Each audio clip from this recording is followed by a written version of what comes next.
that seriously how you call it? Yeah.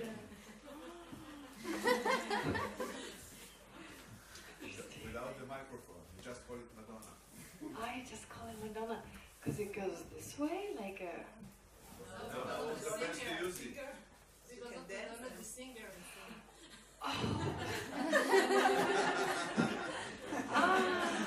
I thought it because of Madonna, Jesus' mother. I was like, maybe it's like looks like a halo if you were. Where's the singer?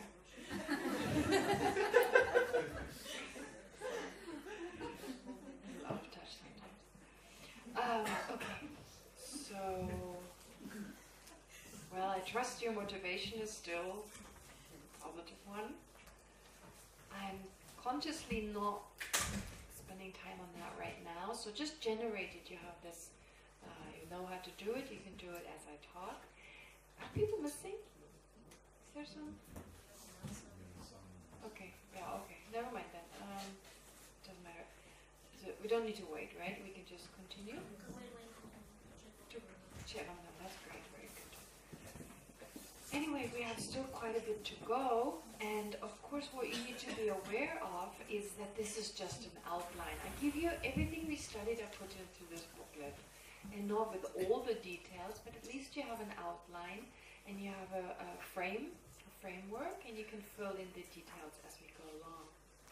Alright, so we got to the four ways of looking, the four reasons for why the Buddha in particular is a worthy object of refuge, and why the Dharma and the Sangha, it will be mentioned later on through. So this is just particularly mentioned, and here a lot of the texts that we follow are just compilations of different ideas people had in the past. So this is here in this case a Sangha, so he's quoted, and sometimes Maitreya is quoted. So it's just compiling it, inspirational kind of ideas that have been brought together. And this is just one way of doing it. There's definitely other ways of doing this. But then if you look at page 11, it speaks about the way to take refuge. And again, this is a Sangha. This is based on what a Sangha said. A Sangha who's a disciple of Maitreya. So what the Sangha said, saying there's four ways by knowing the good qualities of the three jewels, by knowing the distinction, the difference between the three, through commitment, and by refusing to acknowledge other refuges. But this needs to be understood. Other refuges means something very specific. It's not saying you cannot follow another religion. That's not what it means. Okay. So, to take refuge, that is to rely, and don't forget, it's two types of refuge here. Taking refuge in the causal three jewels, so relying on them basically, and here the Dharma in particular. So it means you entrust yourself in the Dharma by applying it to the situations that need this application. Okay, and then of course you have the resultant refuge, to take refuge in your resultant Buddha Dharma Sangha, as like a wish to become, a wish to reduce our negative qualities and replace them with positive qualities. So that's what it means to take refuge. Those are the two types. So it's really like trying to apply the Dharma to our daily life, but with the aspiration to purify our mind. That's what taking refuge basically means. But here we can only do so by understanding the good qualities of Buddha, Dharma and Sangha. Okay? And this is not difficult to understand. It's not hard. It's not Madhyamika philosophy in that sense, which can be very difficult. It can be a little bit complicated, a lot of aspects to think about. But it's not really difficult as such. But the more understanding we have, the better our refuge will be. It's a little bit like if I promote healthy living, as in like physical healthy living, the more I tell you about the advantages of spinach, well, the more likely you're going to eat it. The more I tell you about the advantages of salad, well, the more likely you're going to eat it. Okay. So basically here we talk about the good qualities of Buddhas, and purposely in Tibetan, the word Buddha can be plural and it can be singular. It's not like in English where you have to specify whether you mean singular or plural. So I thought Buddhas is nice to say. Oftentimes people just say Buddha, the Buddha, as if there was just one Buddha. And of course that's not true. There are many Buddhas. There are many Buddhas around. We may not be able to perceive, but still. And of course, us in the future, so we will be able to. So Buddha really is just another word for awakening, right? So it's not like, I mean, sometimes we put these labels, I'm becoming some Middle Eastern kind of, no, it's not the Middle East, here's the Middle East.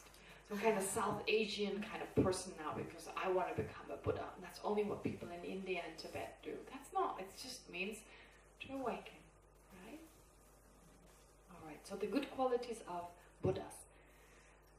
Actually, here it says it's not really possible to accurately understand what a Buddha's qualities are like. So, like I said before, it's mind-boggling.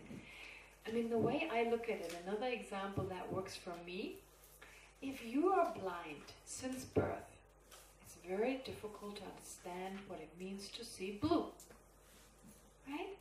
It's not that blue cannot be seen, but because of certain obstructions you have right now, if you're a blind person, you just can't see blue because there's an obstruction to doing so. So it's very difficult to imagine what it's like to see blue. So we can have some rough sense what it means, but if we're blind since birth, we just can't know it. So it's a bit like that. Our mind right now doesn't have the capacity to understand what blue means. But okay, our mind doesn't have a full capacity to understand what it means to be a Buddha, but we can have some sense. Okay, from our little understanding, from our little knowledge, we can get a sense of that. Okay. So that's why I might share. It's on page 12. It says in the Uttara Tantra, because he has transcended the world. He or they have transcended the world. Our worldly comparisons miss their mark. Have gone beyond the world, because Buddhas have gone beyond the world. Whatever we know is worldly. We can only explain things from our very restricted worldly perception. Okay? So we use whatever seems similar to the true character of the Tathagatas. Whatever is similar, trying to understand it in that way. And something interesting that just came to mind as I was talking to you. Sometimes the Buddhas act in a way, and we interpret it in a typical way that is what we are familiar with. And it reminds me of my sister, and you're going to laugh about it. It's quite funny actually, because my sister doesn't know anything about Buddhism. Maybe has a little interest, I'm not sure, but I don't think she spent much time learning about it. And so I had an audience once. It was not really an audience, it was just a brief kind of blessing for my dad. I took him to Hamburg, when His Holiness came to Hamburg, and because my father is in a wheelchair, he's paralyzed. He has been for 14 years now. He had a very big stroke 14 years ago. It left him paralyzed and he can no longer speak. And so traveling is very difficult. Everything is complicated. So coming to India is not an option. So I decided Hamburg is not so far away, so at least he gets to see His Holiness. And I asked for this audience, which is really like His Holiness comes out of the teachings. We're standing in the hallway. There's an opportunity for His Holiness to say something to my dad, take a picture, and that's it, 5 minutes. Okay. So I was granted that opportunity, and His Holiness very lovingly, wow, I'm thinking, forgetting about anything else, what he gave my dad in those 5 minutes, I will never forget His Holiness. My dad was freaked out. Really amazing. How kind he was to my dad. My dad bought His Holiness's picture, 3 versions afterwards. It was still next to his bed. He never had a picture of His Holiness. In those 5 minutes, the next thing he went to buy 3 pictures. 2 are still next to his bed. So it's like, wow, this man did something to him. I don't know what it is. He can't communicate it. But he was like, for the next day. And it was so kind, so kind. There's a video of it. So someone shot a video. It's so beautiful. And at the very end, His Holiness said something to my dad. He holds his hand, the one hand that's paralyzed. He holds it. He puts his forehead to my dad's forehead. He makes this prayer. It's so touching. And then he says, okay, picture. He takes a picture with my dad. And of course the picture is our camera. It's not His Holiness is taking a picture. And my sister is like watching it. Oh, nice. And then it's time for the picture, and she says, there you see, he wants to have a picture taken with a guy in a wheelchair. I'm like, oh. Every time someone takes a picture with a person in a wheelchair, does that mean you do it to get... It's our camera. It's not like he has a photo album with all the poor people that he's in a picture with. You know? But I could see how... This is how she perceived it. If some person said, let's take a picture, then there must be self-grasping. And especially if it's a person in a wheelchair, it must come out of the motivation to get something out of it. That's the worldly kind of response. We just assume selfishness, right? Because we are self-loving. I mean, I'm like that. I do everything just for I, me, and mine. In the end, when it comes down to it, it's I, me, and mine. We cannot imagine there's someone who does it purely for others. I mean, we can intellectually come to understand it when we practice Dharma. But if you don't practice Dharma, and first I was like, I didn't even know what to say to my sister. I was like, how could she think that? And then I remembered, of course, how could she not think that? She's not familiar with these ideas, of course. Yeah? So we interpret things. When we hear the Buddhas are pleased with people making offerings. Yeah, of course they're pleased. Everyone likes to get presents. No, wait a minute. For our benefit. So being pleased with giving presents can have two causes. To have more stuff, or the other person accumulates merit, practices generosity. And right away, our mind judges it from the perspective of what we know. Right? So it's good to remember that a lot of things right now is just difficult to grasp because all we have is our own personal perspective. It's like a blind person since birth, being blind since birth, and trying to understand what blue is like. Very hard, very difficult. Trying to understand what a shape is like. Feeling it with your hand, you can get some sense, but it never looks the same. It's not the same experience you have when you see it. So you have to generate the awareness, and through meditation, here it's not about physical surgery or something. It is through meditation our mind is fastened. And what's so beautiful, if you look back in time, 10 years ago, the way you looked at the world, and now the way you look at the world, even though the change is very slow, but it's there. And that's what keeps us going, right? There's some change, there's some opening, having a vaster perspective. Okay, anyway, on that basis, we talk about here these good qualities of a Buddha's body. It's like, come on, the first sentence I'm going, how am I actually going to say that? Buddhas have eliminated all shortcomings. They do not have an ordinary body of flesh and blood. What? What kind of body do they have then? The Dalai Lama's body looks like an ordinary body of flesh and blood. But if it looks like, I mean, I don't know. If His Holiness the Dalai Lama is a Buddha, then that's not an ordinary body. It just looks exactly like an ordinary body. The result of karma and afflictions. But it looks like it's very solid in this room. It looks like a very solid room. And what is actually in the room and what we perceive is very different. Let's not forget that. So the people around us, we have a sense, what I perceive is objectively there. But it's not, right? To remind ourselves. So I don't even know what that means when, His Holiness the Dalai Lama goes to a doctor and there's a disease. And like, the way the Tibetans, they don't even say His Holiness is sick. They say His Holiness manifests sickness. So there's this idea that His Holiness, if His Holiness is a Buddha, well, he manifests disease for our own benefit. And actually, the more I think about it, the more I'm thinking, we're also manifesting diseases, right? If we worry a lot, when certain awarenesses are, a lot of anger, a lot of frustration, it can actually lead to the growth. I'm not saying that every time there's a growth of cancer, that is the result. Of course not. It can have lots of other causes. But it could have the cause of worrying a lot, for instance. It creates certain chemicals in the body. We have oftentimes a sense body and mind are kind of disconnected.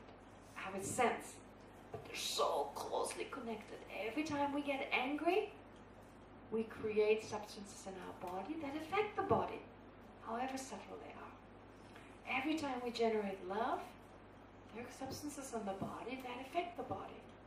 So it's just healthier to be a loving person, if nothing else. It's healthier to work with our anger. if we really... So, therefore, a Buddha being able to manifest, we can affect the physical around us. We can. Our mind can affect the physical around us. There's a very interesting documentary, I think it's a Russian documentary. They interview a lot of Russian scientists, very interesting, about how our environment, it's called water, I think, how our environment is affected by our thoughts, that the structure of water even is influenced. It's H2O, yeah, all right. But it's still, there's like, that's why blessing water or blessing your food is in like having positive thoughts. They say the structure of the chemicals, because there's an energy that is created. So, however subtle it is, but it still changes the structures around us. And places that have seen a lot of suffering, where a lot of horrible things happened, they're affected by that. Or places where a lot of positive energy has been created, they're also affected. Which is why when people come to Dharamsala, they say, oh, I feel calm the moment I arrived. And in my case, when I arrived, I didn't know a second thing about Buddhism. The first monk I saw, I got very angry, Western monk. Thought he was a total idiot to dress like a Tibetan. You know, that was my attitude. So I really didn't have any interest in Buddhism. I had decided when I arrived in Dharamsala, I will not believe in past and future life. Because all these people, they're going through this fashion. And my mom believed it, and I was a rebellious teenager, so my mom believed it. And people, they come to Dharamsala and suddenly believe it. I make a conscious decision, I'm not going to believe in it. Great. Very helpful. The first monk I see, I get terribly angry with. You know, gosh, embarrassing. But it had its advantage. Now, when I told you this joke, but it's true. Now, when someone sees me on the street, and in Israel, I notice people do that. You know, they go. I know exactly how they feel. Yeah, I felt the same way. I totally understand it. So it's good. I wait for that usually. When is it going to come? And there are three reactions. There's that, there's ignoring it, or positive. Anyway, so therefore, when I came to Dharamsala, I had no inkling of Buddhism, but I felt there was something special. So the place is different because of the people there, like a lot of people meditating, etc. It influences the place. So everything we do has an influence on our body. So why not, if we enhance our mind, we can start controlling our body in a way that's very profound. We can already do this now. If you do meditation, you can start controlling your breathing. So when something exciting happens, you can consciously stop, breathe calmer, your blood pressure goes down, etc. So take it on a larger level, greater and greater and greater. Where's the limit? So the limit here, it's like from a Buddhist point of view, you're able to control the way you appear to others for their benefit. If your mind, our mind is so vast, we can be more than one person at a time. It's again, how is that possible? I can be one person. But right now, I can only be this one. I can only appear with this body because I'm focused on I, me, and mine. No one else. Right? There's this narrow-mindedness. So you can appear in one body, and even that is sometimes difficult. Right? To just be here, right, in this body, to feel this, even that is difficult. But why not appear in different ways? If we're not limited, if our mind vastens, becomes more expansive, maybe then it's possible to, be more expansive in a way that we manifest in different ways. So like right now it seems like so impossible, but again, if you're blind it seems impossible to see blue. Big deal. Right? So all this can be explained from things that we are familiar with. As it says here, we can use whatever seems similar to the true character of a Tathagata. So whatever we're kind of familiar with, laws of nature can get stronger, can be more extended. Okay. So the qualities of a Buddha. So the Buddha therefore has a body that the Buddha can control in that sense. And we usually talk of the Buddha's body or the Buddha's qualities in general as kayas. Kaya is just the Sanskrit word, and it means body in a certain context, but it also means qualities in general. So the kaya, you have the jnana kaya, which is the wisdom body of the Buddha. So that's most important, the mental consciousness of the Buddha. In our case, it's also our most important part of us is our mental consciousness. It determines whether we're happy or unhappy. It determines whether we're kind or angry. It determines whether we're loving or generous or not. It's all a mental consciousness. That's the most important part of us. So in the same way, Buddha's consciousness, most important. And then there's the Buddha himself. So there's this, what's called the Sambhogakaya, which is like the Buddha, the person who was an ordinary person who is now fully enlightened. And that being, it's important for us because we can see this being. Well, if we are bodhisattvas on a certain level, then we can see this being. But, fortunately, this particular Sambhogakaya, the original person, the original continuum of someone who was like us one day, this continuum is called the Sambhogakaya. But this can only be perceived by bodhisattvas who've realized selflessness directly. And then they can emanate whatever is necessary. If we have some connection with that person, we can, and we have the karma to perceive them, we can perceive them. And that may be in different forms. So this is where it gets very confusing, actually. So, who is a Buddha and who's not? We don't know. They can manifest in many different ways. We have no idea. Like I sometimes say jokingly, but I mean it.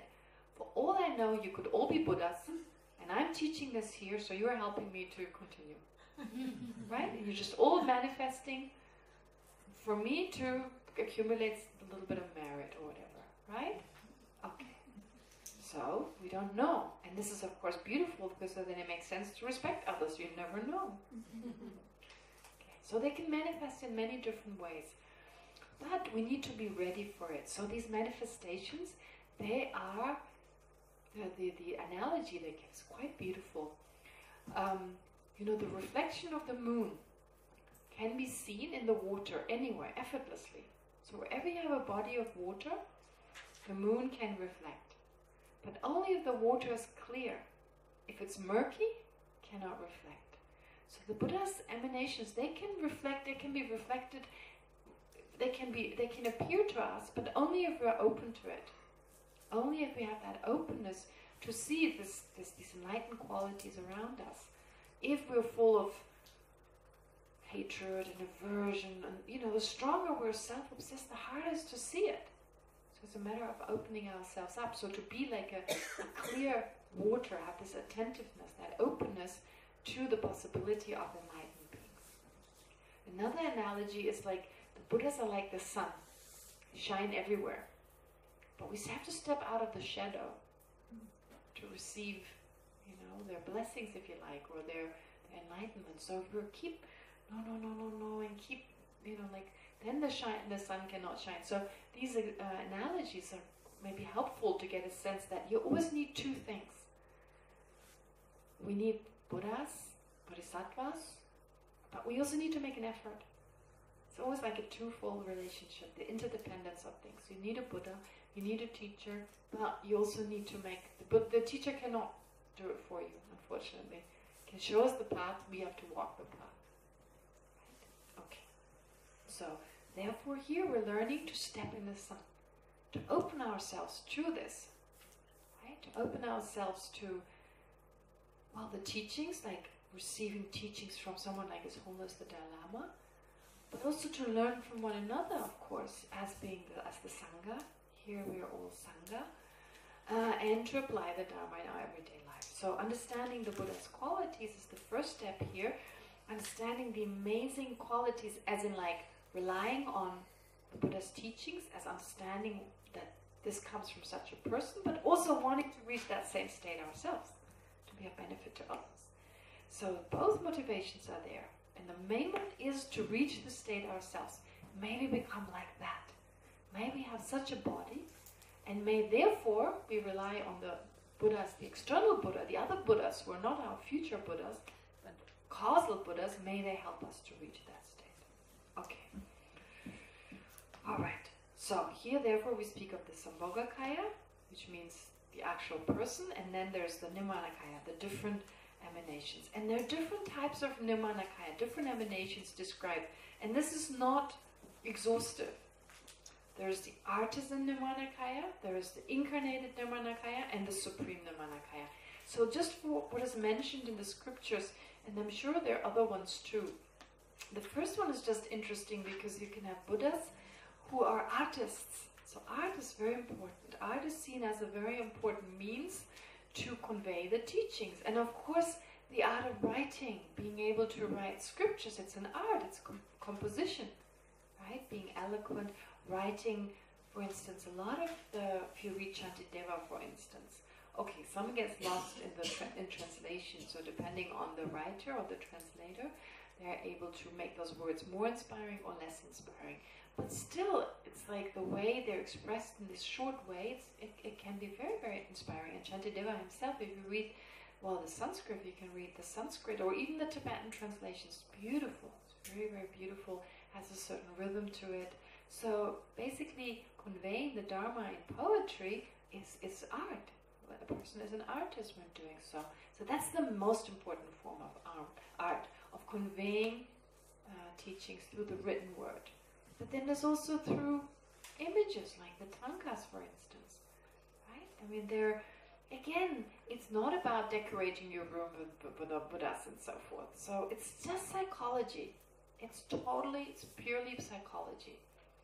You put those around you, because pictures, like if you put pictures of animals being tortured around you, you're not going to be inspired. Maybe inspired to help them and become a vegetarian.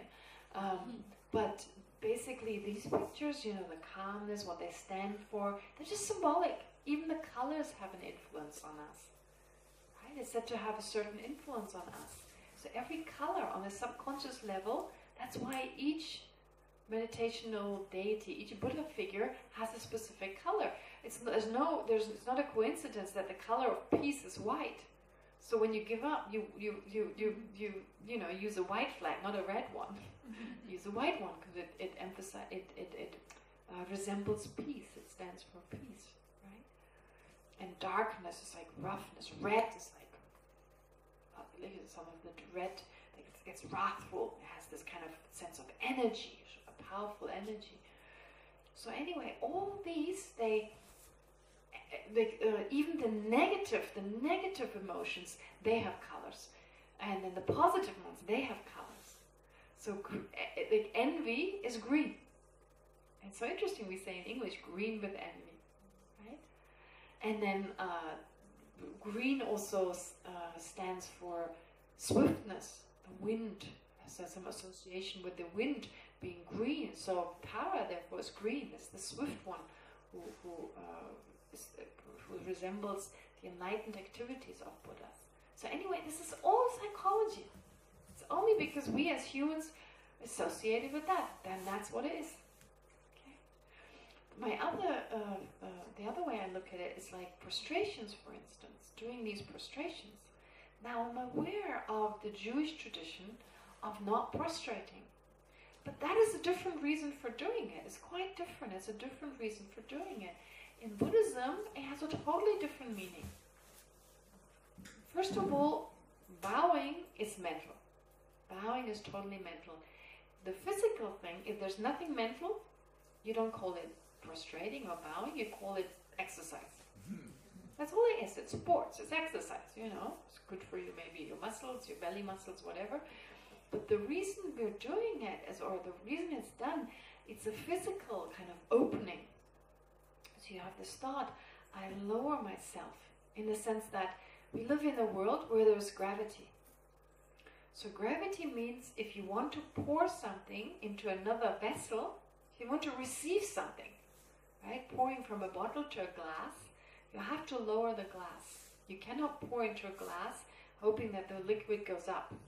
If gravity were to work the other way around, okay, you can hold the glass higher and the liquid would go in, right? But of course gravity goes this way, where everything, so you have to lower it yourself. So this is expressed when we are expressing humility as humans, we kind of go down a little bit, as in like, I want to receive something, I respect this, I want to receive, teachings, or I want to learn from you. So automatically in cultures, you respect someone, you do this, right? It's a sign of, I can learn something. So it's our psychological makeup based on the laws of nature in this world. And doing these prostrations, you can just do them mentally, that's fine. But we're so easily distracted. So if we were to mentally think, I bow to the Buddha Dharma Sangha, I open myself up, that would be a great prostration. But how many seconds can we really focus on that before we get distracted? So doing it physically keeps us on the thing. You're not going to think of lots of other things if you physically do it. So it's just for that. It's just to prepare the mind. That's all. So it's not like devotion or something. It's really just for our own, it's not just to benefit this being or something. No, it's for our own benefit, for our own sake. So understanding the psychology, we utilize it. Okay? It's truly about psychology, ancient psychology. Alright, so those are the good. So therefore, artisan Nirmanakaya means emanations of Buddhas who express art. They're inspiring to us. Okay? Through art we're inspired, and that reaches certain levels of consciousness that are different to just the intellectual. It affects us possibly on a deeper level of like this feeling of joy, of enjoyment, and then we utilize those awarenesses to transform the mind. Right? Feeling inspired, the feeling of joy, or like a beautiful painting, it inspires us, and we can now take the teachings into consideration and allow ourselves to be affected. And then there's these incarnated Nirmanakayas, those who we're aware of, they're being born here into this world, and they live for a certain while. And there's, of course, you can have artisan Nirmanakayas who are also who are also incarnated Nirmanakayas. There could be those who spontaneously, appear and they inspire you with their art, or they're the ones like the Chuku, I guess, the reincarnation system in the Tibetan culture, for instance. Some of them may be Buddhas, like His Holiness the Dalai Lama. I usually believe if anyone is a Buddha, it's His Holiness the Dalai Lama, or these other wonderful lamas. I always feel like, what more can a Buddha do, really? Right? And so that's an incarnated, where we can follow from the day they were born until the day they pass on, and then they're reincarnated. And of course you have supreme Nirmanakayas, as they're called. So like His Holiness like the Buddha Shakyamuni. So the idea is that they introduce the teaching. So like someone like Buddha Shakyamuni, there was no Buddhism in this world before he came, or at least not Buddhism being a religion that is accessible to others, or a spiritual system that is accessible. So making it accessible, introducing it, that's the Buddha. Okay? So those are the good qualities of the different ways in which the Buddha appears. And then there are the good qualities of the Buddha's speech. So the Buddhas having this amazing ability to say what is most suited to someone. Okay? To say exactly the right thing. And this reminds me of one of my teachers, Kittisenja Rinpoche, when he would give a teaching. Sometimes I would translate, and the person who I translated for would tell me about their problem in advance outside, and I was already thinking, how would I answer that? So in my mind, I thought, I would say this, that, but of course it was not my place to do so, and I kept quiet. But then Rinpoche said something, and I was like, nah, no, that doesn't sound like. And we came outside, and the person said, my problem is solved. Right? I just couldn't. To me it was not obvious that this was the best thing for them to hear. I don't know the other person, but Rinpoche had this insight. He knew exactly. And sometimes he would say things, and I was thinking, how could that help? And we would go outside, and every time the person was problem solved. And sometimes Rinpoche just said, let's talk about something else, not even addressing it. And some other person realized, had some understanding in that moment, and they got out and said, he solved my problem. I was like, what? How did that happen? I would have said, no. But I wouldn't have solved the problem. So this is again where the speech of the Buddha is totally according to what the person needs. And it may not what we think they need. Right? So lots of examples like that. And I'm sure this is again where the Sangha is so beautiful, because you meet people who are close to some of the lamas, and some of the stories they tell, they're so beautiful. When someone is needed to hear something, and there it was. It's a lot of stories. And so this is reflected in the speech of the Buddhas. And again, Okay, stay with me. I know you're tired, but stay with me, stay with me, stay with me. I can see these eyes being heavy. Okay, all back, okay.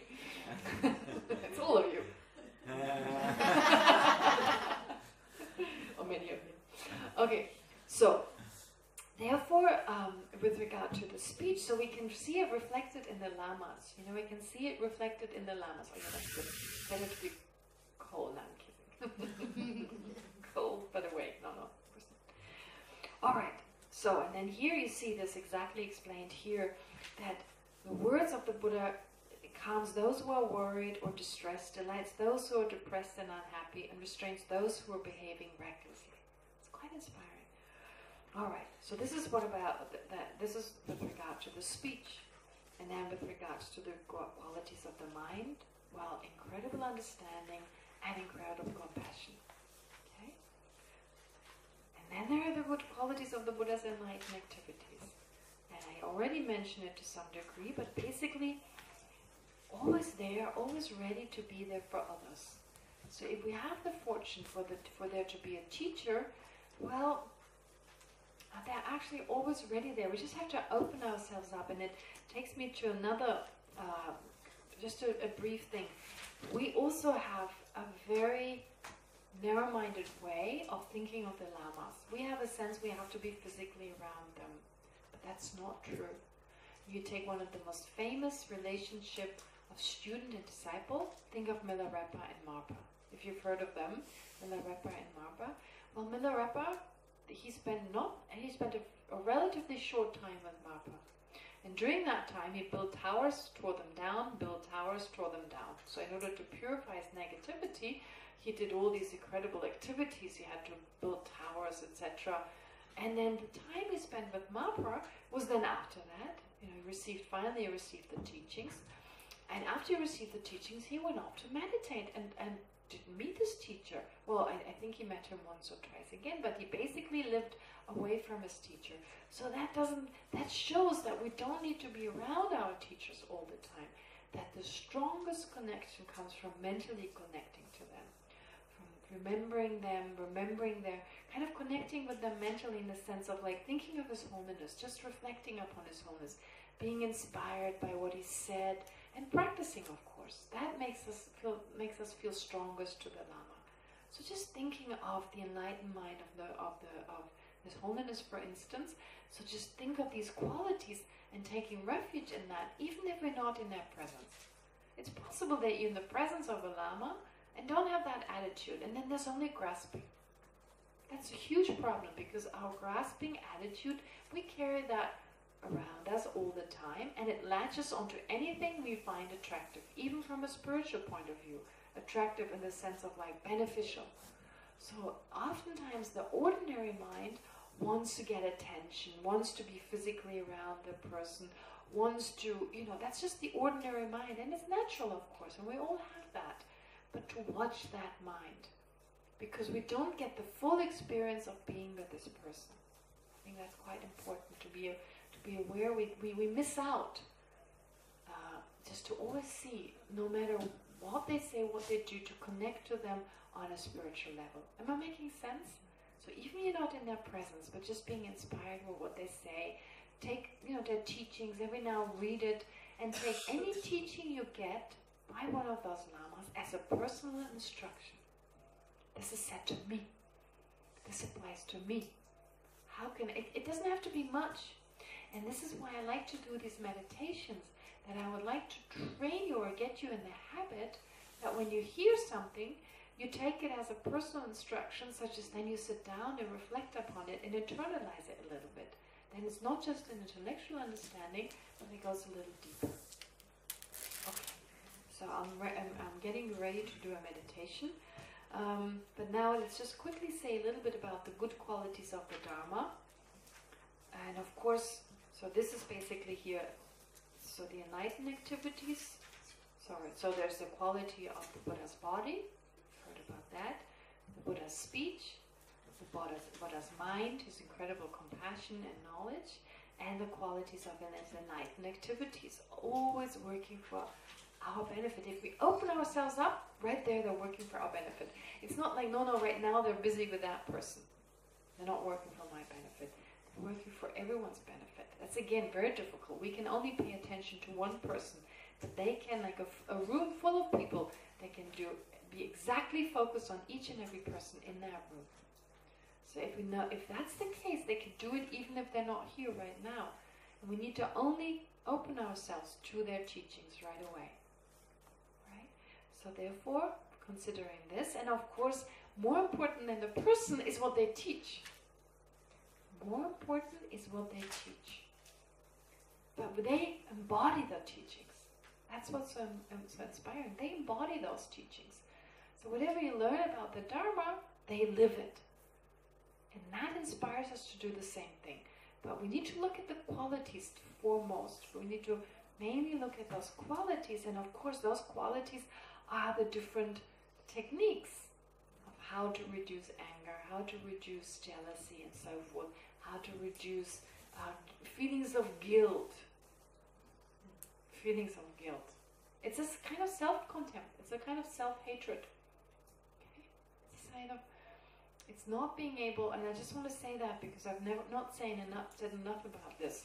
I mean, I have during this visit, but not so much times before. Guilt. If you have a problem with guilt, where are the teachings about guilt? Where do you find those? Well, have regret for your actions. Understand we've made mistakes in the past. We differentiate with regret. You regret the action, but you don't see yourself and the action as the same. What guilt does, it suddenly, the mind wrongly perceives the action and the self as one. There's no difference between the two. And this action, this failure of doing something or making a mistake, whatever it is we're focusing on, that becomes permanent, even though it's long back in the past, but it's like already, it's still with us. So I'm defined by that failure. And then I feel bad about myself.